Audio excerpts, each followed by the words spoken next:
বাকবিতণ্ডার পর মার্কিন president Donald ট্রাম্পের দুয়ারে ইউক্রেনের প্রেসিডেন্ট ভলোদিমির জেলেনস্কি পুনরায় যুক্তরাষ্ট্রের সঙ্গে খনিজ সম্পদ চুক্তির ইচ্ছা পোষণ করেছেন তিনি। ধারণা করা হচ্ছে জেলেনস্কির এই ইচ্ছা তার দেশকে আবারও যুক্তরাষ্ট্রের মুঠোয় নিয়ে যাচ্ছে। অনেকে বলছে ইউরোপীয় জোট যেখানে তার পাশের ঢাল হয়ে দাঁড়ালো সেখানে কেন আবারও যুক্তরাষ্ট্রের দিকে ঝুঁকছে তারা। জেলেনস্কি কি ইউরোপ সহ যুক্তরাষ্ট্র সবাইকে হাতে রাখতে চাইছেন?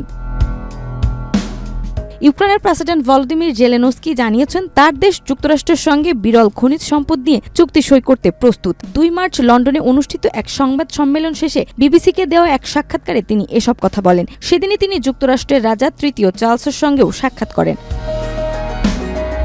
এর আগে 28 ফেব্রুয়ারি ওয়াশিংটনে যুক্তরাষ্ট্রের প্রেসিডেন্ট ডোনাল্ড ট্রাম্পের সঙ্গে বৈঠকে বসেন জেলেনস্কি। সেখানে খনিজ সম্পদ চুক্তির সই হওয়ার কথা থাকলেও শেষ মুহূর্তে তা হয়নি। বৈঠকে দুই নেতার মধ্যে তীব্র বাকবিতণ্ডা হয়, যার ফলে যৌথ সংবাদ সম্মেলনও বাতিল করা হয়। লন্ডনের জেলেনস্কির চুক্তির ভবিষ্যৎ সম্পর্কে প্রশ্ন করা হলে তিনি জানান এটি মন্ত্রীদের সইয়ের জন্য প্রস্তুত রয়েছে এবং ইউক্রেনও চুক্তি সই করতে প্রস্তুত। এদিকে ইউক্রেনে 1 মাসের যুদ্ধবিরতির জন্য ফরাসি প্রেসিডেন্ট ইমানুয়েল ম্যাক্রো ও ব্রিটিশ প্রধানমন্ত্রী কিয়ার স্টারমার একটি প্রস্তাব দিয়েছেন। এ নিয়ে জানতে চাইলে জেলেনস্কি বলেন তিনি বিষয়টি সম্পর্কে সবকিছু জানেন এবং তিনি এটি নিয়ে ভাবছেন।